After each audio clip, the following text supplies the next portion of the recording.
Hello everyone, welcome to my channel. Today we are going to review Max Payne 3 in over a decade of its release date. So I decided to not follow my review document that I wrote. I tried to write a few pages talking about the game, so I decided not to follow that. However, I'm going to start yapping about the game and what are the things that I enjoyed, I did not enjoy, and I'm going to slap some background music to the video so you don't get bored. Let's do this. Yeah, that makes sense.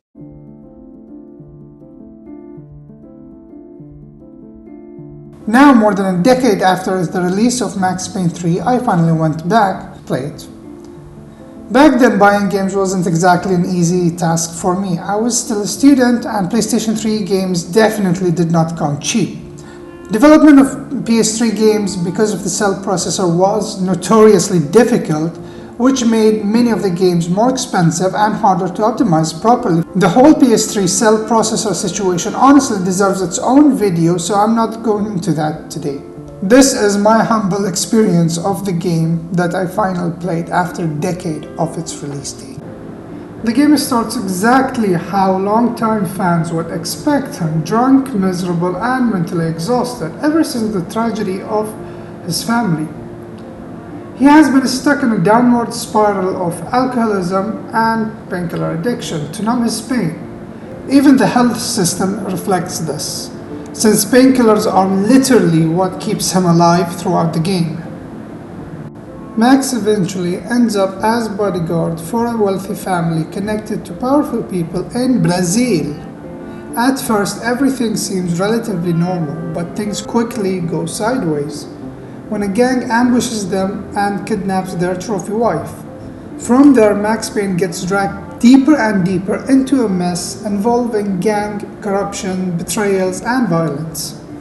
As the story progresses, you'll start seeing things getting serious. How? By the environment. By Max Payne wearing a Hawaiian shirt and sweating like a pig. No pun intended.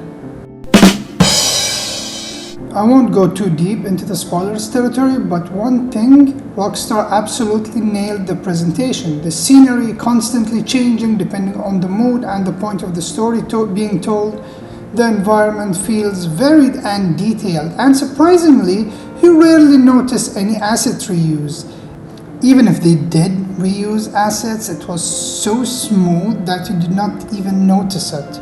Unlike the modern system and design, where they use the same asset over and over, and sometimes you feel like you're running in circles in the same area, in the same level, that doesn't give you any sense of excitement that you want to explore a new area.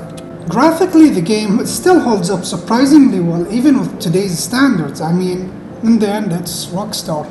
Don't get me wrong, there are some cheap shots where you can feel that it's like someone trying to present an architect design as first draft, where it's not very detailed. However, it's forgivable since it's an open area and you're not gonna play in it. It's just a cutscene. A lot of places feel like Grand Theft Auto 4 since they use the same engine, which is called Rage, which stands for Rockstar Advanced Game Engine. With that said, I'm not trying to downplay their effort because their indoor feels especially detailed.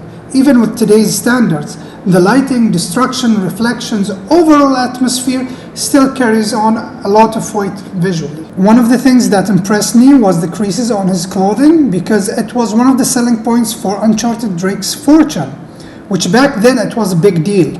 One of the graphical effects or visual effects that I missed, which I did not know I missed, was the mirror reflection.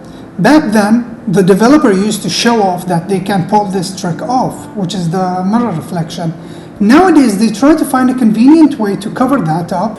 Yes, I understand you will say, oh, now we have RTX, but this was an old technology. If it wasn't a technology, they would at least make two characters in the same spot. It wasn't dynamic, but they did it. Gameplay-wise, it was exactly what you'd expect from a Max Payne game. The shooting feels extremely satisfying. Gunfights have weight to them, enemies react properly to the bullets, and every weapon sounds impactful and so satisfying to hear.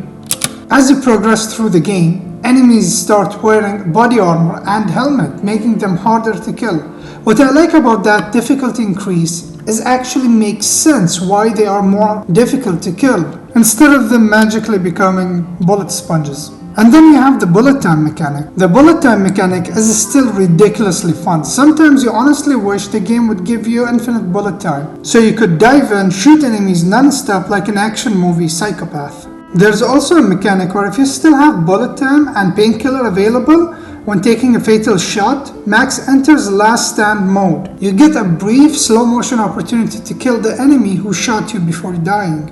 If you manage to kill them in time, you consume the painkiller and survive. It's such a cool mechanic because it makes every fight feel cinematic without completely breaking the challenge. One downside to the game is that it's heavily packed with cutscenes, even though I'm a big fan of cutscenes, but sometimes it gets irritating. It's like from a shooting area to a cutscene to a shooting area to a cutscene to a shooting area. It keeps on repeating. Sometimes it gets a bit tiring.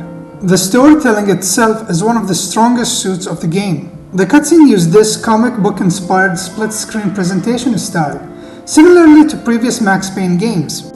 Of course, it's been modernized. Instead of static comic panels, it shows you the same cutscene from different perspectives. It creates a very unique comic meets cinema style that still feels stylish today. One more thing I appreciate is that most side dialogues and narration comes from Max Payne himself directly. Max constantly speaks in past tense throughout the game, which is actually a nice subtle detail. It reinforces the idea that mentally, he's still trapped in the past and unable to move from what happened to him. At times you want to tell him, Max, keep it to yourself, nobody asked. And then you remember these are his thoughts, not actual spoken dialogue. And you're basically inside the head of a broken old man. You buy yourself a product and you get what you pay for. And these chumps had paid for some angry gringo without the sensibilities to know right from wrong. Through his inner monologue alone, you can feel how bitter and exhausted he has become because of his past. And the jokes he throws out are absolutely cringeworthy at times, but weirdly enough they fit his personality perfectly. Being closer to his age now, I can confirm those jokes naturally come with age, not experience. Even after more than a decade, Max Payne still holds up remarkably well. The gameplay remains satisfying and the presentation is stylish, and the storytelling does a great job showing a man completely destroyed by his past while still forcing himself forward. It definitely has flaws, especially with its overuse of cutscenes and heavily scripted structure, but the atmosphere, the action, and the personality of the game easily outweighs all those issues.